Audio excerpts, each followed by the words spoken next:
You've probably heard about musicians going on tour, but what exactly does that entail? Going abroad to make music sounds incredibly glamorous, but what goes on behind the scenes? And what tips and tricks did I use to successfully pull off my part of being on tour? Now that I've mostly fought off my jet lag, I'm going to take you with me for an inside look at a chamber music tour through Italy. Plus, I popped over to another country at the end to visit a very, very special musical site that you won't want to miss, so stay tuned for that. But first, who am I? I'm Ben, a professional cellist.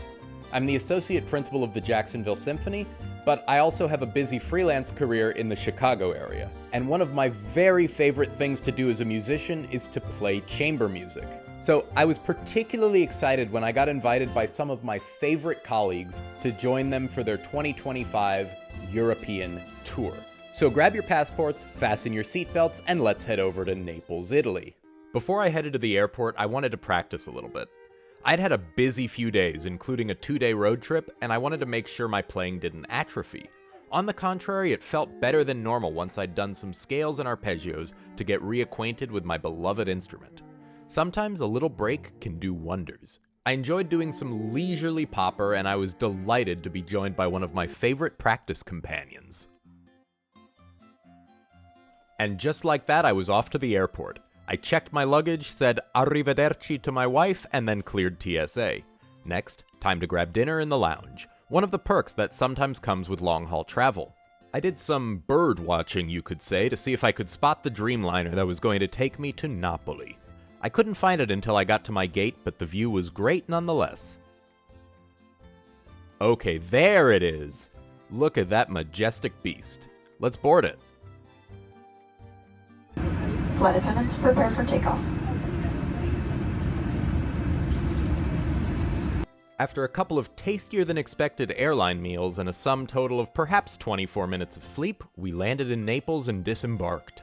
It was a bit of a shock going from the icy cold of the plane to the sweltering heat of the Italian south, but I did not care, because I was in Europe for the first time.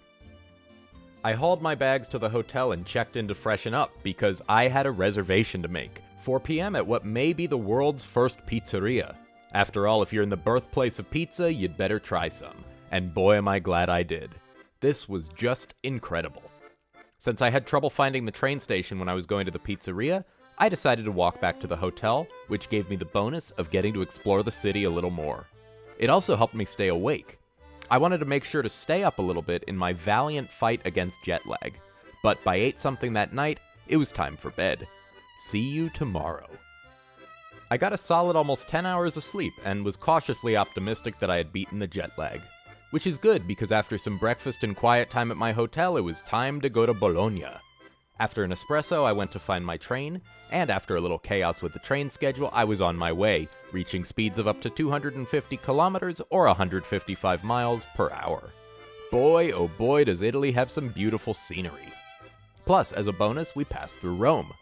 Wish I'd had time to step out and check out some of those pines that Respighi loved so much. Now, we didn't have a performance in Bologna, but one of my colleagues was flying in there, so I went to meet her and rent a car to take us to the place where our tour would start in earnest. And of course, I politely asked her if I could deputize her as a filmmaker during the drive as we made our way to the hotel. One other reason I was extra glad to see her was that she had my bow. My bow case was too long to bring, so she graciously offered to put it in her violin case and towed it there for me. And that brings me to an interesting point. I haven't mentioned my cello during my travels. And that's because I had the great privilege of not having to haul it from the States, instead getting the opportunity to borrow a gorgeous instrument upon arrival in Sassuolo, right near the first town where we would perform. Grazie mille both to the local luthier and to Eric and Ellen, dear chamber partners and organizers of the tour, for facilitating that. Then right to bed after a lovely gelato and a tasting of some local delicacies with friends, because the next day we had our first rehearsal of the tour. On day 3, I woke up feeling good and still thankfully not jet-lagged. After breakfast, I was in great need of some time with the cello. Not only had it been a couple of days since I'd last played, but this instrument was brand new to me, so I needed to get acquainted. Of course, that starts with slow scales and arpeggios for me, but then I dove into the music. We had close to 20 pieces in our tour repertoire for those couple of weeks, although a lot of them were pretty short. Regardless, I had to be ready to bring my A-game, so some good work was a necessity. Then I relaxed a little bit, had an espresso, and off we went to rehearsal.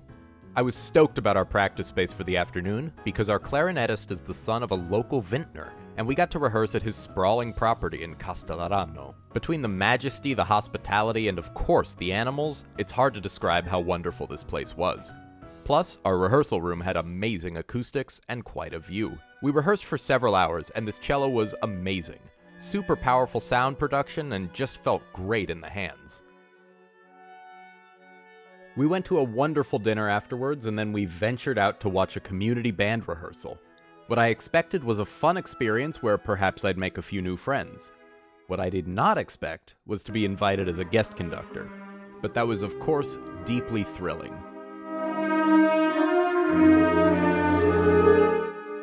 It was a late rehearsal and it finished close to 11 at night, so after that it was time to go back to the hotel and go to bed, because the next day we had our first concert. Day 4 started off super subdued, which I really needed.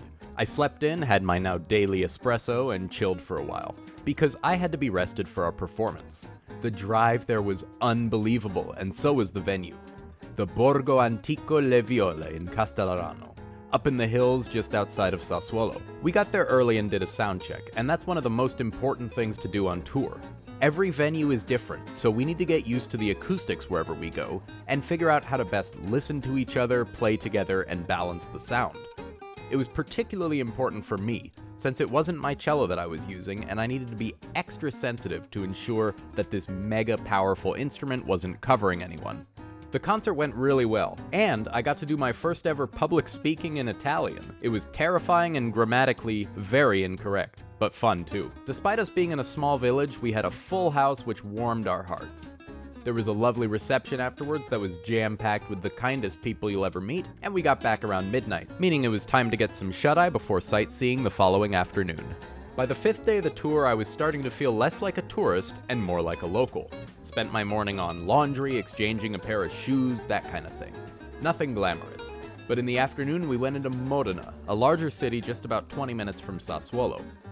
Modena is particularly famous for its balsamic vinegar, and it's also the city that gave us Pavarotti. The eats were amazing and so was the architecture. We got to visit a UNESCO heritage site, the Modena Cathedral, which is over 800 years old. Plus, we saw the cathedral's bell tower, dating back to 1179. We climbed up to the top and got some great views before going back to the hotel, freshening up, and going to rehearsal, because we had a concert on day 6. This was particularly fun because we collaborated with a local chorus, the Scuola Corale Puccini, on an eclectic program from Mozart to Morricone. They couldn't have been nicer, and there were just good vibes all around. We had a dress rehearsal in the early evening, and then we went to a local park for an outdoor concert.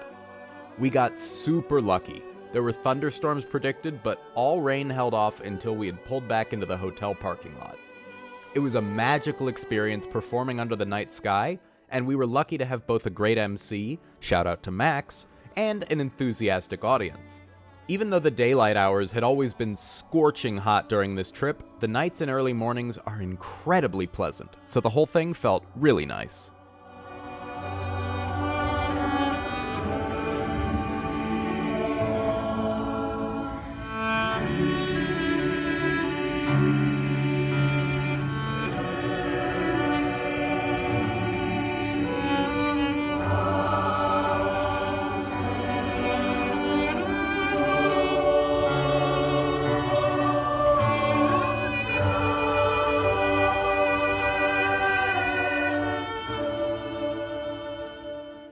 After not quite enough sleep, we grabbed some breakfast and got in the car for a stretch on Italy's longest road, the A1.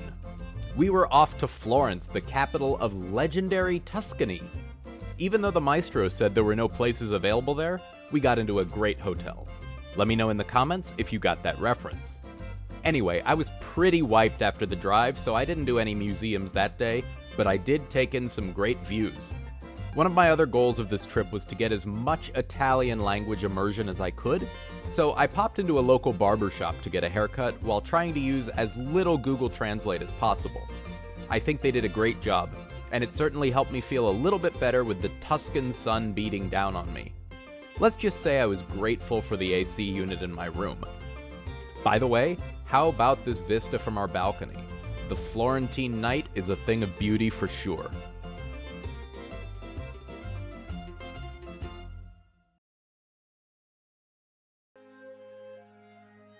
Buongiorno.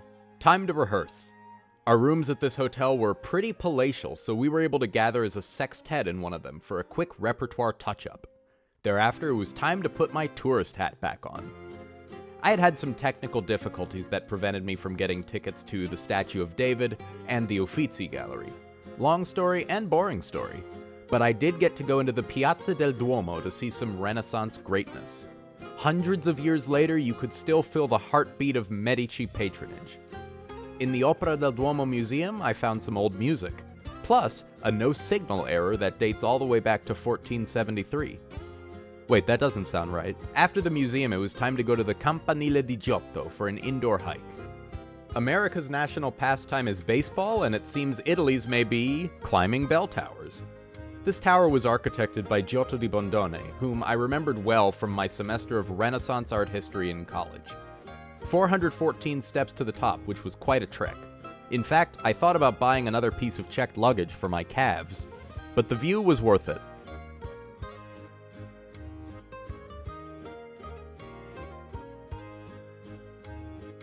Day 9 was breakfast, laundry, coffee, yada yada yada, boring. But then concert time again. I spent a little quality time with the cello in my hotel room and then met up with the group to get cabs to St. Mark's English Church across the Arno River from our hotel. It was a lovely venue and some delightful folks showed up to share in our love for music. The church's fabulous acoustics didn't hurt either.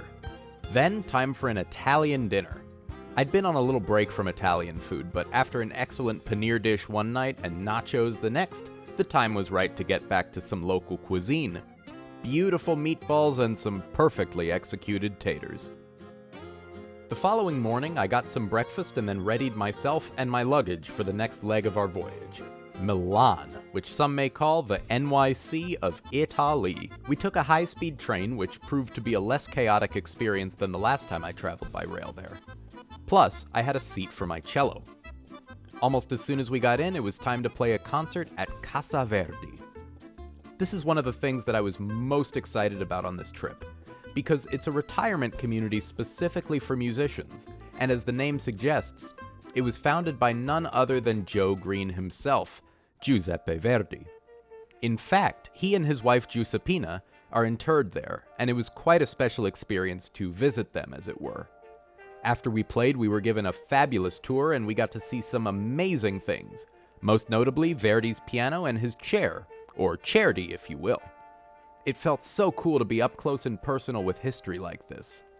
Then back to the hotel for a nice rest. I hadn't slept well the night before, so it was very much needed, especially because there was another concert the next day. I slept in and took it easy that morning, but then I walked through a beautiful park to the local mall to do some souvenir shopping for my wife. Since she wasn't able to join, I figured it would be nice to bring some goodies back. Then, a warm-up in my hotel room. The cello kind, not the stepping outside in the Italian summer for 3 seconds kind. Afterwards, off we went to our final concert of this whirlwind tour. We were fortunate to have another enthusiastic audience as we capped things off in this lovely church. And finally, a farewell dinner for the group. This may have been the best meal that I had in Italy. The flavor of this steak sauce was indescribable. Then some obligatory gelato, a sad goodbye to both my colleagues and the cello, and off to bed as soon as I could manage because I had to travel again in the morning. After a 6 a.m. wake-up, I grabbed some breakfast and got ready to go to the airport. But I'm not going home just yet. Like I alluded to at the beginning of this video, there's another special place I'm going. But before we get to that, let me just quickly tell you about this video's sponsor, me. That's right, this video is brought to you by me. While I hope that you get valuable information from the videos I post, you can get even more valuable information by studying with me. I offer both regular lessons and audition preparation intensives, and you can get a free 30-minute trial of either one by sending me an email at mail@celloben.com. I teach cellists all over the world via Zoom, and I would love to have you be a part of the Cello Ben studio. So check out the link in the description of this video for more information about my teaching, and I can't wait to hear from you. And whether or not you want to study with me, I hope you'll consider liking this video and subscribing to the channel. Things like that really help me a ton. Okay, back to the trip. Unfortunately, we were met with some irritating delays, but we were in the air eventually, flying over what I believe were the Dolomites. a northern Italian mountain range that is part of the Alps. Look at this, Italian Denver.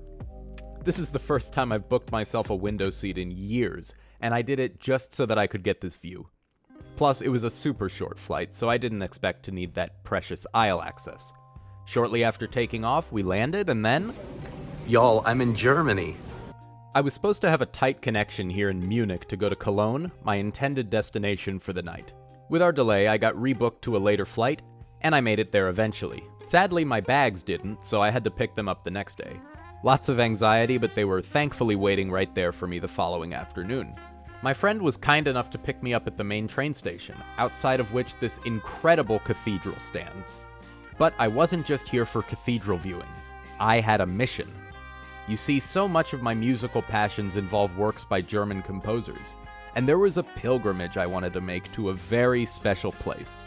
It's not in Cologne itself, but it's nearby. And with that hint, let's see if you can guess where I went in the comments. But for now, bedtime in Deutschland. Gute Nacht. Guten Morgen from Cologne. I figure now's as good of a time as any to let the cat out of the bag. If you guessed that this trip was Beethoven related, you guessed correctly.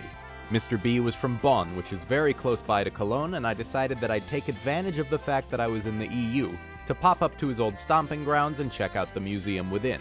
And I'm taking you with me. But why Beethoven? Why not go to Hamburg for Brahms, Zwickau for Schumann, etc.? For that, I refer you to the link in the top right corner of this video. I only got to spend a short time at the museum because I wanted to get back to the airport and check on my bags, but I did get to see some mega cool things. For example, you know that super famous painting of him? Yeah, it's right there. His old desk? That's there too. Uncanny Valley giant Giga Chad Beethoven? On display in the gift shop for your viewing pleasure. This place is a treasure trove. Instruments, portraits, documents, the list goes on. It's not too expensive to get in, so if you're in the area, it's a great way to spend the afternoon if you have an extra 15 euros or so on hand.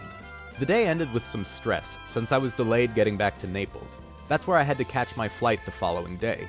But eventually I got there, got a snack, and went to bed, secure in the knowledge that I got to visit the birthplace of one of my favorite composers.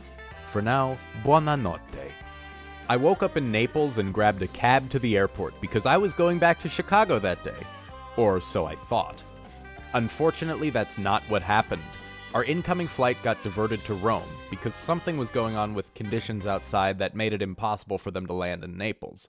So I braced for a long delay, texting my loved ones that I'd probably be delayed around 6 hours. Turns out that was optimistic.